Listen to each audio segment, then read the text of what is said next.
nós devemos começar para entender essa questão, para entendermos a relação entre o dilúvio e os fósseis? Bem, algumas características da paleontologia, né, que é a ciência que estuda os fósseis, assim como da própria geologia que estuda a história da Terra, elas apontam para algo com as seguintes características. E eu vou citar aqui algumas dessas características, tá?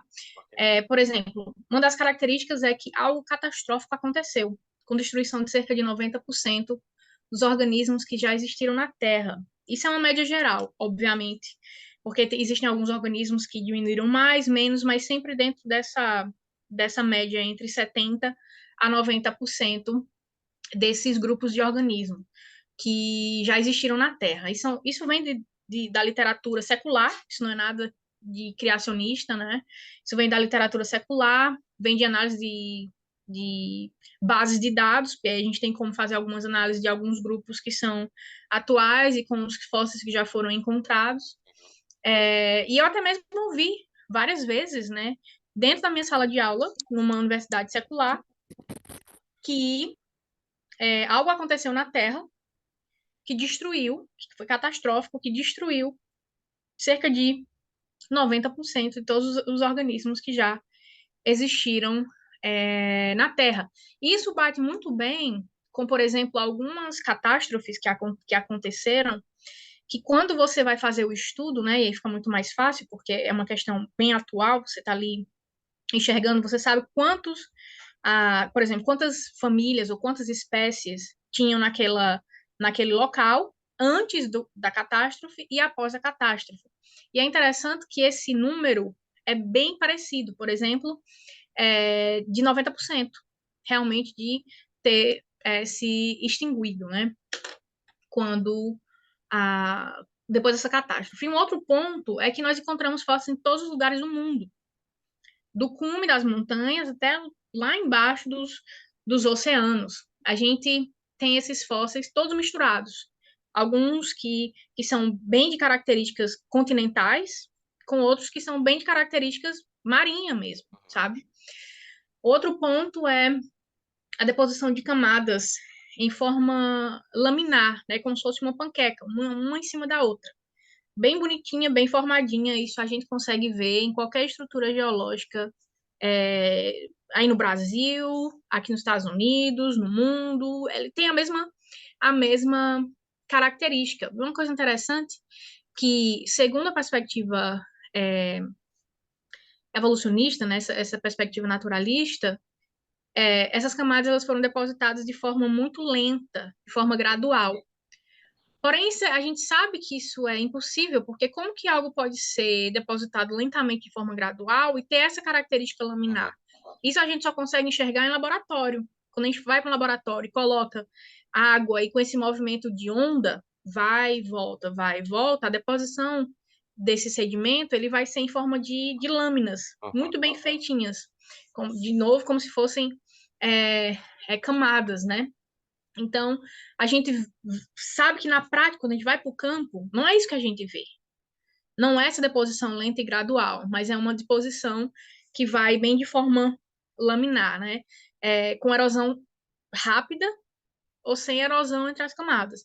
Foi uma coisa interessante, uma vez eu estava em campo com um colega não cristão, e a gente conversando lá em Santana do Cariri, né, que eu sou de Juazeiro do Norte, e eu falei para ele, eu estava em campo, eu perguntei para ele, olha, quanto tempo durante essas duas camadas, eram duas camadas laminares assim, bem pequenininhas, uma entre a outra, e eu perguntei quanto tempo mais ou menos para gerar isso, né? Ele falou, olha, entre 2 a 5 milhões de anos. E aí eu falei, olha, é interessante que durante esses 2 a 5 milhões de anos não houve perturbação de água, de vento, de animais, de formação, sei lá, de alguma planta. Não tem nada. Não tem nada. E ele parou para mim e falou assim. Parou para mim e falou assim: Ah, nunca tinha pensado sobre isso. Aí, não, obrigada, né? Assim, então, assim, eu acho que essa é uma das coisas, como a gente como cristão, a gente pode lançar alguns desses questionamentos, algumas dessas perguntas, porque muitas dessas pessoas nunca nem se pararam para pensar sobre isso. né? E jogar essas questões ajuda muito até mesmo a pessoa a parar para pensar assim, oh, nossa, eu nunca tinha parado para pensar sobre isso, me questionar sobre essas questões. Um outro ponto também, tem muita turbidez. A gente tem camadas de rocha chamadas de turbiditos. E essas camadas de rocha, elas são formadas com muita perturbação de água. Quando tem muita perturbação de água, se formam essas camadas, essas rochas. E, e são rochas enormes, são camadas enormes. E a gente encontra isso no mundo inteiro, sabe? Então, já aponta para que algo que, teve muita água, muito sedimento, muita perturbação da água, aconteceu. A gente vê também camadas enormes, com dezenas de metros dobradas, dobradas. O que significa que elas dobraram enquanto ainda estavam moles. Hum, Porque, obviamente, se elas já estivessem duras e fossem dobradas, elas não iam dobrar, elas iam quebrar. Isso é uma hum, coisa simples, né? Você pega um biscoito e quer tentar dobrar ele, não vai dobrar, tá duro, vai quebrar.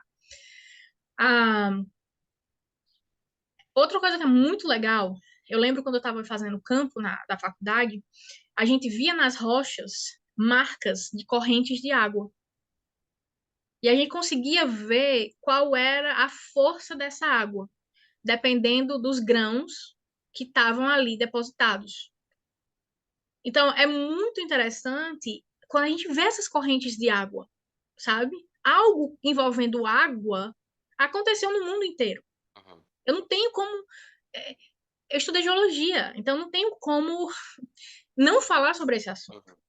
Na própria literatura, quando a gente está estudando geologia, isso nos livros seculares, tá? Gente, eu estudei em universidade secular, tá? Na Universidade Federal do Ceará. E fiz a pesquisa de mestrado no American Museum of Natural History, que é o Museu de História Natural aqui nos Estados Unidos, em Nova York, o mesmo museu do filme Uma Noite no Museu, né? E fiz o doutorado na Universidade de Kentucky, que também é uma universidade secular, aqui no estado de Kentucky. A pesquisa foi aqui, né, durante um ano. E a gente estudando esses livros, porque obviamente eu era solicitada a falar sobre esse tema, né? Estudando esses livros, eles falam sobre isso, falam sobre dilúvios, né? Eles falam sobre pequenas catástrofes Uhum. locais que aconteceram, que simplesmente acabaram com o local, com os animais que existiam lá. Obviamente é local, porque eles estão falando de uma certa determinada Claro. camada, de uma certa determinada região, área, né? Por exemplo, há estudos com o pássaro, o Archaeopteryx, né? E ele que morreu na presença de água. Os estudos demonstram que a forma como o fóssil foi encontrado foi em água. E isso não é só com Archaeopteryx. A gente vê em vários outros fósseis essa, essa característica. E quando a gente compara a ordem, né, que os animais, as plantas, elas foram enterrados, bate certinho com a ordem das camadas que nós encontramos, com as características das camadas que nós encontramos. Animais e plantas muito grandes enterrados, porque isso demonstra que o que teve uma quantidade de água muito grande para Uhum. enterrar esses animais. E quando eu falo de animais grandes, eu estou falando de bicho de 40 metros, eu estou falando de bicho de, sabe, 20 e poucos metros, eu estou falando de plantas que têm, sei lá, 3, 4 metros, eu estou falando de troncos de árvore, assim, enormes. Eu não Uhum. estou falando de nada assim pequenininho, né? Que a gente fala, ah, é fóssil, é pequenininho e tal. Mas de muita coisa muito grande. Isso indica que o quê? Que algo rápido Uhum. simplesmente é, é, é, é, enterrou aqueles animais de forma muito rápida, né? Uhum. Quase que instantânea. Esses animais foram enterrados. E o último ponto que eu queria trazer aqui para vocês é que, por exemplo, camadas de rocha como a Tapeate, que é muito conhecida aqui no Grand Canyon, nos Estados Unidos, elas são encontradas de leste a oeste, a mesma camada, de leste a oeste dos Estados Unidos. A gente sabe que o Brasil ele é muito grande de sul e norte, né? Ele Uhum. é puxado sul e norte. Estados Unidos é leste e oeste. E leste e oeste dos Estados Unidos você vai encontrar essa camada. Ou seja, indica que algo depositou essa camada nos Estados Unidos inteiro. Milhares de quilômetros que foi depositada essa camada. E sabe uma coisa que é muito legal? Essa mesma camada que é encontrada nos Estados Unidos, ela é encontrada em Israel, no sul de Israel.